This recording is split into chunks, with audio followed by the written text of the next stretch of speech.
ট্রান্সফরমারে হচ্ছে total 4টে circuit আছে, তার মধ্যে এটা হচ্ছে ফার্স্ট সার্কিট। এই সার্কিটটা বানিয়ে তোর এখান থেকে 3টে টেবিল নিতে হবে, এই 3টে। ফার্স্ট সার্কিট বানানো যাক। তো ফার্স্টে আছে তোর ইনপুট ভোল্টেজ, যেটা হচ্ছে এই ভেরিয়াক্টর থেকে আসছে, এখান থেকে যাচ্ছে হচ্ছে ফিউজে, এটা হচ্ছে ফিউজ। করলাম, তারপর ফিউজ থেকে যাচ্ছে তো প্রাইমারি কয়েলে। ট্রান্সফরমারে টোটাল 4টে সার্কিট আছে, এই 4টের মধ্যে এটা হচ্ছে ফার্স্ট সার্কিট। এই সার্কিটটার উপর বেস করে 3টে টেবিল হবে। একটা প্রাইমারি ভোল্টেজ, সেকেন্ডারি ভোল্টেজ, একটা সেকেন্ডারি ভোল্টেজের সাথে number of coils in secondary, আর হচ্ছে সেকেন্ডারি ভোল্টেজের সাথে প্রাইমারি কয়েল। তো ফার্স্টে আমরা সার্কিটটা বানাই। তো এটা হচ্ছে ফার্স্ট আমাদের ইনপুট ভোল্টেজ, সেটা হচ্ছে এখান থেকে আসছে, এটা হচ্ছে ভ্যারিয়াক। তো সেখান থেকে যাচ্ছে ফিউজে, তো এবারটা হচ্ছে ফিউজ, আমরা ফিউজ কানেক্ট করলাম। তো ফিউজ থেকে যাচ্ছে প্রাইমারি কয়েলসে, ফিউজ থেকে এটা হচ্ছে প্রাইমারি কয়েল, এটা হচ্ছে সেকেন্ডারি কয়েল। এখানে নাম্বারিং করা আছে কয়েলের 0, 10, 20, 50, 75, 100, 150, 200। তো এখান থেকে আমরা নাম্বার অফ টার্নসগুলো চেঞ্জ করতে পারি।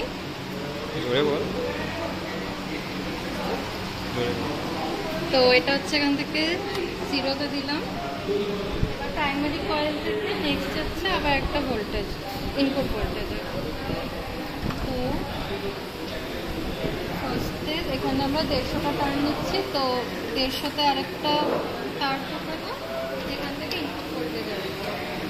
আর এখান থেকে আসবে একটা ভোল্ট মিটার, যেটা প্যারালাল থাকবে। তো এখানে আছে একটা ভোল্ট মিটার, এটাকে আমরা ভ্যারিয়াকেও লাগাতে পারি, তারেও লাগাতে পারি, মানে টার্নসগুলোতেও লাগাতে পারি।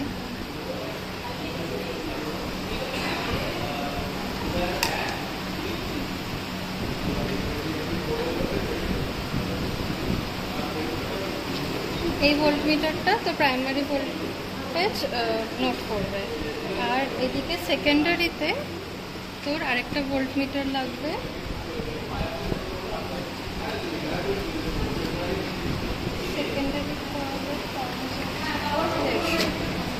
এখানে প্রত্যেকটা কয়েলই আমরা 150 করে টার্নস রেখেছি।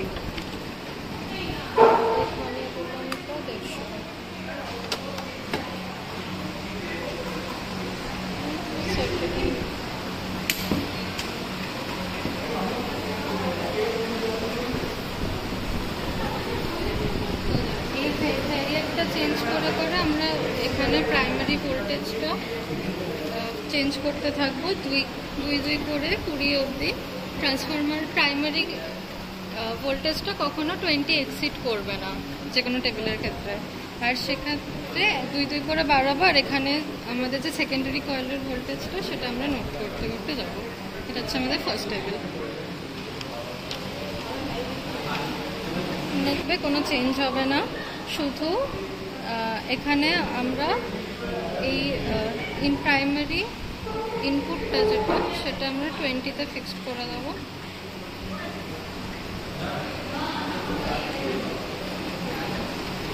ইনপুট 20তে ফিক্সড থাকবে, আর N1 যেটা মানে প্রাইমারি কয়েলের টার্ন সেটা 150তে ফিক্সড থাকবে। আর এখানে আমরা N2 যেটা সেকেন্ডারি কয়েল অফ টার্নস সেটাকে আমরা চেক করতে মানে কমাতে যাব। তো এখানে একদম উপর ফার্স্ট থেকে শুরু করছি, এখানে 0 থেকে 150-200 আছে, তো তার জন্য আমরা ভোল্টেজ নোট করব। এটা এক্সিট করে গেছে, তো এটা ডিজিটাল বোর্ড থেকে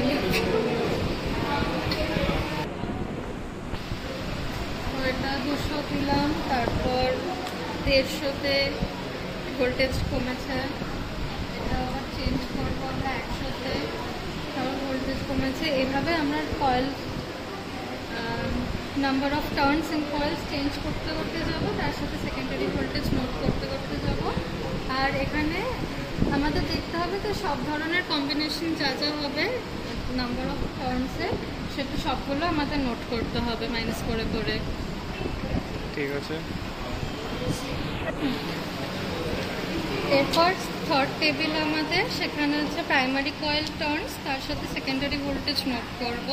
তো এই ক্ষেত্রে সার্কিট সেম থাকবে, শুধু আমাদের যে ইনপুট ভোল্টেজটা ওটা আমাদের কমিয়ে 3 ভোল্টে রাখতে হবে।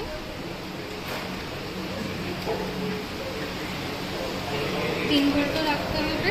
আর এখানে N2 মানে সেকেন্ডারি কয়েলের টার্ন যেটা, সেটা আমরা 150-তে ফিক্সড রাখবো। আর আমাদের চেঞ্জ হবে হচ্ছে N1 আমরা 200 থেকে পরপর সেম যেভাবে আগে N2 চেঞ্জ করেছিলাম ওভাবে চেঞ্জ করতে করতে আসবো। তাহলে দেখা যাবে আমাদের এখানে যে সেকেন্ডারি ভোল্টেজের যে ইনপুটটা, এটা আউটপুটটা সেটাও চেঞ্জ হচ্ছে। এখানে এখন আমি 200-তে রেখেছি, তো এসছে। এবার আমি এটা 150 করলাম, তখন ভোল্টেজ একটু বাড়লো। এটা এখন 100 করলাম, ভোল্টেজ আর একটু বাড়লো। এভাবে যত number of turns in coil কমবে তত তো সেকেন্ডারি ভোল্টেজ বাড়তে বাড়তে আসবে। এটাও সেম, আমাদের যতগুলো কম্বিনেশন পসিবল মাইনাস করে করে সবগুলো নিতে হবে। আর যেটা মানে ধ্যান রাখার বিষয় সেটা হচ্ছে যখন আমরা 0 থেকে 10 নেব N1 এর ক্ষেত্রে, তখন ফিউজটা কেটে যাওয়ার চান্স থাকে। তো ইটস বেটার যে 0 থেকে 10 না নিয়ে 10 থেকে 20 নেওয়া হোক, কিন্তু সেক্ষেত্রেও এক্ষেত্রে যখনই 10 আসবে তখন ফিউজ কাটার চান্স থাকে। এবার আমরা করব সেকেন্ড সার্কিটটা। তো এটা ফার্স্টে হচ্ছে আমাদের ইনপুট ভোল্টেজ, যেটা আমরা সেম ভ্যারিয়েক্টর থেকে দেব। এবার সার্কিট অনুযায়ী ভ্যারিয়েক্ট থেকে আসছে একটা রিওস্ট্যাটে, যেটা আমি প্রাইমারি রিওস্ট্যাট। তো ভ্যারিয়েক্ট থেকে একটা রিওস্ট্যাটে এসেছে, তারপর রিওস্ট্যাটে গেছে অ্যামমিটারে। রিওস্ট্যাট থেকে এটা অ্যামমিটারে গেছে, যেটা আমাদের প্রাইমারি কারেন্ট নোট করবে। অ্যামমিটার থেকে গেছে টর্নে, অ্যামমিটার থেকে এসেছে আমাদের প্রাইমারি কয়েলে, প্রাইমারি কয়েল থেকে এসেছে ফিউজে, আর ফিউজের আরেকটা সাইড এসছে আবার ভ্যারিয়ারকে। আর একটা ভোল্ট মিটার প্যারালালে লেগেছে তোমার অ্যামমিটার আর ফিউজের। এই ভোল্ট মিটারটা এটা হচ্ছে একদিকে ফিউজের ওখানে আছে, আরেকটা আছে তোর অ্যামমিটারের দিকে। এটা হলো প্রাইমারি কয়েলের দিকে। আর সেকেন্ডারি উইন্ডিংয়ের দিকে সেম, তোমার একটা রিওস্ট্যাটের একটা দিক গেছে অ্যামমিটারে, অ্যামমিটার থেকে এসছে কয়েলে, সেকেন্ডারি কয়েলের এদিক থেকে এসছে আবার রিওস্ট্যাটে। আর একটা ভোল্ট মিটার যেটা প্যারালালে লেগেছে একটা কয়েলের দিকে আরেকটা অ্যামমিটারের দিকে। গেল সার্কিট। এবার এই সার্কিট থেকে ফার্স্টে আমরা যে টেবিলটা নেব সেটা হচ্ছে primary current versus secondary current প্লটের জন্য। তো এখানে যে রিওস্ট্যাটটা আমাদের আছে প্রাইমারি কয়েলের দিকে, সেটা আমরা হালকা হালকা করে চেঞ্জ করব, যাতে ওইদিকে অ্যামমিটারে আমরা বুঝতে পারবো প্রাইমারি কারেন্ট কতটা চেঞ্জ হচ্ছে এরকম। আর তার করেসপন্ডিং এখানে সেকেন্ডারি কয়েলের সাথে যে অ্যামমিটারটা আমাদের আছে, সেখানে আমরা সেকেন্ডারি কয়েলের কারেন্টটা দেখতে পাবো, সেটা আমরা নোট করব। দিয়ে এই পুরো টেবিলটা কমপ্লিট হবে। এটা হচ্ছে আমাদের সেকেন্ড টেবিল। সার্কিট সেমই, শুধু এখানে আমরা সেকেন্ডারি কয়েলের যে টার্নস সেগুলো চেঞ্জ করব, তার করেসপন্ডিং সেকেন্ডারি কারেন্ট যেটা সেটা নোট করতে থাকবো। তার আগে আমি দেখবো যে ইনপুট ভোল্টেজ যেটা ভ্যারিয়েক্টর সেটা আমরা 20-তে ফিক্সড রাখবো। আর number of turns in primary coil N1 সেটা আমরা 0 থেকে 150-তে রাখবো। আর I1 যেটা, সেটা আমরা রিওস্ট্যাট চেঞ্জ করে অ্যাকচুয়ালি 0.4 অ্যাম্পিয়ারে রাখতে হবে, বাট এখানে 0.8 অবধি আসছে, মানে কোনো একটা ফিক্স কারেন্টে রাখতে হবে, সেটা 0.8-এ থাকলো অসুবিধা নেই। তো এখানে সেম আমরা ফার্স্ট সেকেন্ডারি কয়েল চেঞ্জ করব, টার্নস চেঞ্জ করব, তার করেসপন্ডিং এখানে আমরা কারেন্ট নোট করব। আমরা একটা করে, এটা 200-তে আছে, এবার আমি 150 করলাম, তো কারেন্ট একটু বাড়লো। এবার আমি 100-তে করলাম, কারেন্ট আরেকটু বাড়লো। এভাবে যতগুলো কম্বিনেশন সম্ভব টার্নসের, সেগুলো আমরা সব চেঞ্জ করে কারেন্টগুলো নোট করে এই টেবিলটা কমপ্লিট করবো। সেম আমাদের 6 নম্বর টেবিল, এখানে জাস্ট সেকেন্ডারি কয়েলের জায়গায় আমরা প্রাইমারি কয়েলের টার্নস চেঞ্জ করব আর সেকেন্ডারি কারেন্টটা নোট করব। শুধু চেঞ্জ হবে এখানে I1-এর ভ্যালু, যেটা আগে 0.4 অ্যাম্পিয়ারে ফিক্সড ছিল সেটা এখন 3 অ্যাম্পিয়ারে ফিক্সড হবে। তো রিওস্ট্যাট চেঞ্জ করে আমরা এটাকে মোটামুটি 3 অ্যাম্পিয়ারের কাছাকাছি রাখবো। আর এখানে প্রাইমারি কয়েলের যে টার্ন সেগুলো আমরা চেঞ্জ করতে করতে যাবো। এখন 150-তে আছে, এটাকে আমি 100-তে করলাম।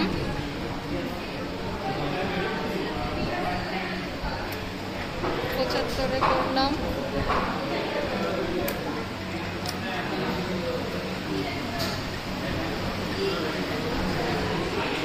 নেক্সট এটা আমাদের 7 নম্বর টেবিল, সেম সার্কিটটাই, শুধু এখানে আমরা যেটা করব, আগে আমরা যখন I1 ভার্সেস I2 টেবিলটা নিয়েছিলাম সেখানে আমাদের সেকেন্ডারি লোড 0 ছিল, বাট এক্ষেত্রে যখন আমরা নেব তখন সেকেন্ডারি লোডেড থাকবে, মানে সেকেন্ডারিতে আমরা সেকেন্ডারি কয়েলে আমাদের যে রিওস্ট্যাটটা থাকবে সেখানে আমরা আরবিটারি একটা লোড দিয়ে রাখবো।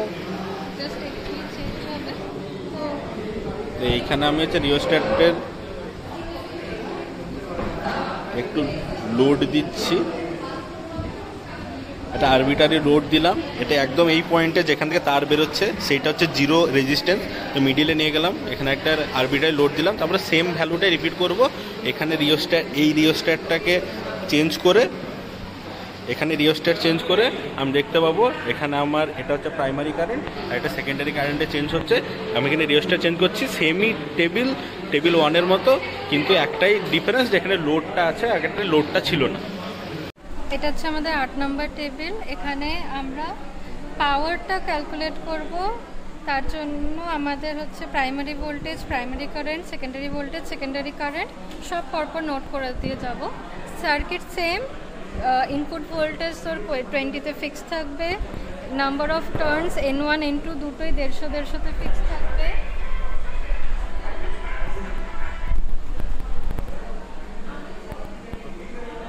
এখান থেকে আমরা ইনপুট ভোল্টেজটা কমাবো, তার করেসপন্ডিং আমরা এখানে ইনপুট কারেন্ট, এখানে এই ভোল্টমিটারে আউটপুট ভোল্টেজ আর এখানে আউটপুট কারেন্ট সব পেয়ে যাবো। সব পরপর এভাবে নোট করতে করতে আসবো। আর লাস্টে সেকেন্ডারি কয়েলে যে আমাদের পাওয়ারটা, তার তো সূত্র আছে I2 × V2, সেটা করলে আমরা পাওয়ারটাও পেয়ে যাবো। এখান থেকে সব বল। বেসিক্যালি আমরা রিওস্ট্যাটে যেরকম কারেন্টটা প্রাইমারি কারেন্ট চেঞ্জ করছিলাম সেরকমই আমরা রিওস্ট্যাটের রেজিস্ট্যান্স চেঞ্জ করছি, সেই হিসাবে আমার প্রাইমারি কারেন্ট আর ভোল্টেজটা চেঞ্জ হচ্ছে। এখানে প্রাইমারি ভোল্টেজ, এখানে প্রাইমারি কারেন্ট দুটোই চেঞ্জ হচ্ছে রিওস্ট্যাটে চেঞ্জ করার সঙ্গে সঙ্গে। তার রেসপন্সে এখানে আমি সেকেন্ডারি ভোল্টেজ আর সেকেন্ডারি কারেন্ট দুটোই মেপে IV এই সূত্র দিয়ে পাওয়ারটা বার করে সেটা প্লট করব। এটা হচ্ছে ফার্স্ট প্লট, যেটা I1 versus I2 straight line আসবে, আর এটা হচ্ছে P2 ভার্সেস পাওয়ারের সঙ্গে এটা একটা এরকম কার্ভ আসবে, আর V ভার্সেস I এর একটা এটা কার্ভই আসবে, একটা এটা স্ট্রেট লাইন না, এরকম একটা কার্ভ আসবে, হালকা কার্ভ আসবে। আর আবার লোডের সঙ্গে I2 I1 এর আবার একটা স্ট্রেট লাইন আসবে। এটা হচ্ছে আমাদের ওপেন সার্কিট টেস্ট আর নো লোড টেস্টের সার্কিট। এখানে নতুন যে জিনিসটা হচ্ছে সেটা হচ্ছে একটা ওয়াটমিটার। এবার ওয়াটমিটারটা সেম আমরা যেটা সার্কিটে দেখতে পাচ্ছি, যে প্রথমে এই দুটো যে ডট আছে সেটা অ্যাকচুয়ালি B1 E2 আর B2 E1 এর কানেকশনটা, যেটা করাই থাকবে।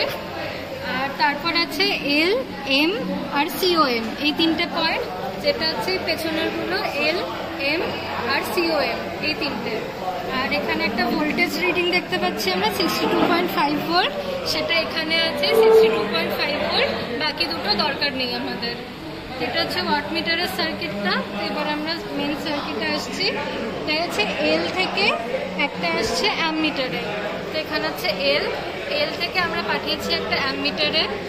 এবার অ্যামমিটার থেকে আসছে প্রাইমারি কয়েলে, তো অ্যামমিটার থেকে একটা প্রাইমারি কয়েলে এসছে, এবার প্রাইমারি কয়েলের অন্য দিকটা এসছে ফিউজে, তো ফিউজ থেকে একটা প্রাইমারি কয়েলে এসেছে, আর ফিউজের অন্য দিকটা গিয়েছে ভেরিয়াকে, তো ফিউজ থেকে এটা এসছে ভেরিয়াকে, আর ভেরিয়াকের অন্য দিকটা থেকে এসছে এম, তার আগে এম আর সিওএম এই দুটো শর্ট করা থাকবে, এম আর সিওএম শর্ট হবে, এম থেকে একটা তার এসে ভেরিয়াকের সাথে জয়েন্ট হবে। আর ভোল্ট মিটার যেটা প্যারালালে লাগবে, ভোল্ট মিটারের একটা দিক আসবে ভেরিয়াকের একদিকে, আর বেসিক্যালি ফিউজ আর ভেরিয়াক যেখানে কানেক্ট হচ্ছে সেখানে একটা, আর ভেরিয়াক আর এম এর সাথে যে কানেকশনটা আছে সেখানে একটা, এই দুটো কানেকশনে ভোল্ট মিটারটা প্যারালালি জয়েন্ট হবে। আর আরেকটা আছে হচ্ছে 62.5 ভোল্ট, এখান থেকে একটা কানেকশন আসবে, সেটা হচ্ছে আমাদের কয়েল থেকে প্রাইমারি কয়েল থেকে ফিউজ, সেখানে যে কানেকশনটা আছে তার মধ্যে লাগবে। আর সেকেন্ড ওপেন সার্কিট টেস্টে হচ্ছে সেকেন্ডারি উইন্ডিংটা, সেটা আমাদের পুরোটা খোলা থাকবে, এদিকে কোনো সার্কিট আচ্ছা। আমাদের ওপেন সার্কিট টেস্টের টেবিল, এখানে N1 0 থেকে 150-তে রাখা আছে, N2 তো খোলাই আছে, কার কোনো কানেকশন নেই, তো এটা 0 থেকে 200 পুরোটাই আছে। তো আমরা এখানে রেখেছি ভোল্টেজ, যেটা ইনপুট সেটা আমরা 25 ভোল্টে রেখেছি, যে ভোল্ট মিটার রিডিং 25, আর সেখানে অ্যামমিটারে আমরা কারেন্ট পাচ্ছি 0.4 ভোল্ট, আর ওয়াট মিটারের আমরা রিডিং পাচ্ছি 3। হ্যাঁ মানে 3। আর এখানে আমি বলে রাখছি যে এখানে ওয়াট মিটারের যে তিনটে করে ভ্যালু আছে, 0, 0, 0, 15, 30, 60, তো এখানে হচ্ছে আমরা যেটা মিডিলে ভ্যালু 0, 30, 60, 90, 120 এই ভ্যালুটা হিসাবে স্কেলটাকে নেব, নিচেরটা না ওপরের স্কেলটা না, মিডিলের স্কেল হিসাবে আমরা ভ্যালুটা নেব, সেই হিসাবে এখানে ভ্যালুটা নেওয়া হয়েছে। সেখান থেকে আমরা বা এখানে যেরকমই আছে 3 হোক 4 হোক, মানে যেরকম ভ্যালু আসবে, কিন্তু আমরা নেব মিডিলের স্কেলটা নিয়ে। শর্ট সার্কিট টেস্টের জন্য সার্কিটটা সম্পূর্ণরূপে সেম, এখানে হচ্ছে যা সেকেন্ডারি ওয়াইন্ডিং যেখানে, সেখানে একটা অ্যামমিটার লাগাতে হবে। এখানে আমরা লেখা আছে লো ভোল্টেজ, তাই লো ভোল্টেজ করার জন্য যেটা হচ্ছে আমরা এখানে সেকেন্ডারি ওয়াইন্ডিং থেকে একটা অ্যামমিটার কানেক্ট করেছি, কিন্তু অ্যামমিটারটা কানেক্ট করেছি 0 আর 75, মানে আমার এখানে ওয়াইন্ডিংয়ের টার্ন হচ্ছে 75, আর আমরা জানি টার্নের সঙ্গে ভোল্টেজ হচ্ছে প্রপোর্শনালি চেঞ্জ হয়, সেই জন্য আমরা যেহেতু টার্নের সংখ্যা কমিয়ে দিয়েছি, তাই এখানে লো ভোল্টেজ হচ্ছে, তাই লো ভোল্টেজ করার জন্য আমরা 0 থেকে 75 টার্নের মধ্যে রাখলাম, আর সেটা কানেক্ট করলাম একটা অ্যামমিটারের সঙ্গে। এটাই হচ্ছে আমার শর্ট সার্কিট বা কানেকশন, যেটা ওপেন সার্কিটের সঙ্গে সেম, শুধুমাত্র এখানে একটা অ্যামমিটার লাগবে লো ভোল্টেজ বা লো টার্নের সঙ্গে। হচ্ছে শর্ট সার্কিট টেস্টের টেবিল, যেখানে আমরা ভিএসসি যেটা ভোল্টেজটা, যেটা আমরা এখান থেকে ভেরিয়াক চেঞ্জ করে ভোল্টেজটা চেঞ্জ করব, তার করেসপন্ডিংলি I1 যেটা কারেন্ট সেটা চেঞ্জ হবে, তার ওয়াট মিটারের রিডিং সেটাও চেঞ্জ হবে, আর সেখান থেকে আমরা ইকুইভ্যালেন্ট সার্কিটের যে প্যারামিটারগুলো, ইম্পিডেন্স, রেজিস্ট্যান্স, রিঅ্যাকট্যান্স, এগুলো সব ক্যালকুলেট করতে পারি। এটার কোনো গ্রাফ নেই, জাস্ট টেবিলটুকু।